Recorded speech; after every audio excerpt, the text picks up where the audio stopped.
بسم اللہ الرحمن الرحیم۔ السلام علیکم ورحمۃ اللہ وبرکاتہ۔ میں ہوں طاہر حنیف اور میں اپنے تمام معزز ناظرین کو مشعل راہ کے اس پلیٹ فارم پر خوش آمدید کہتا ہوں۔ ایک بزرگ فرماتے ہیں کہ 4 قسم کی عورتیں جنتی ہیں اور 4 ہی قسم کی عورتیں جہنمی ہیں۔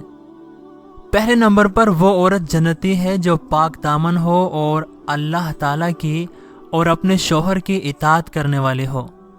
وہ عورت بھی جنتی ہے جو اپنے شوہر کے ساتھ محبت کے نشے میں مدہوش، صبر و قناعت کی چادر اوڑھے ہوئے آسانی سے زندگی بسر کرے۔ وہ عورت بھی جنتی ہے جو حیا سے مزین اپنے شوہر کی عدم موجودگی میں اپنی ذات اور شوہر کے مال کی حفاظت کرتی ہو اور اس کی موجودگی میں زبان درازی سے باز رہتی ہو۔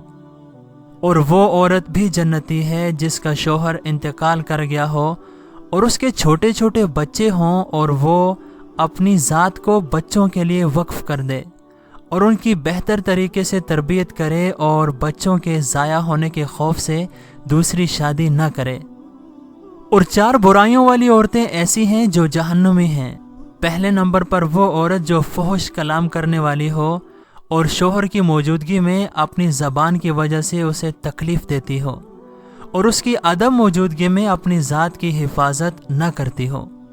اور ایسی عورت بھی جہنمی ہے جو اپنے شوہر کی طاقت سے بڑھ کر مطالبات کرتی ہو۔ اور ایسی عورت بھی جہنمی ہے جو مردوں سے پردہ نہ کرتی ہو اور گھر سے بن ٹھن کر نکلتی ہو۔ اور چوتھے نمبر پر ایسی عورت بھی جہنمی ہے جس کو کھانے پینے اور سونے کے علاوہ اور کوئی کام نہ ہو، نہ نماز میں اس کی دلچسپی ہو، نہ اللہ تعالیٰ اور اس کے محبوب صلی اللہ علیہ وآلہ وسلم کی اطاعت کی طرف میلان رکھتی ہو اور نہ ہی اپنے خاوند کی اطاعت کرتی ہو۔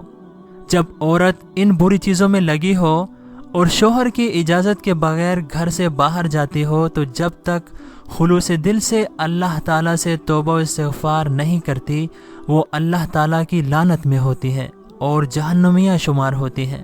دعا ہے کہ اللہ تعالیٰ تمام ہی مسلمانوں کو اور عورتوں کو بھی ان برائیوں سے بچنے کی توفیق عطا فرمائے اور ان اچھائیوں کا خاصہ بنائے جو جنت میں لے جانے کا سبب بنتی ہیں، آمین۔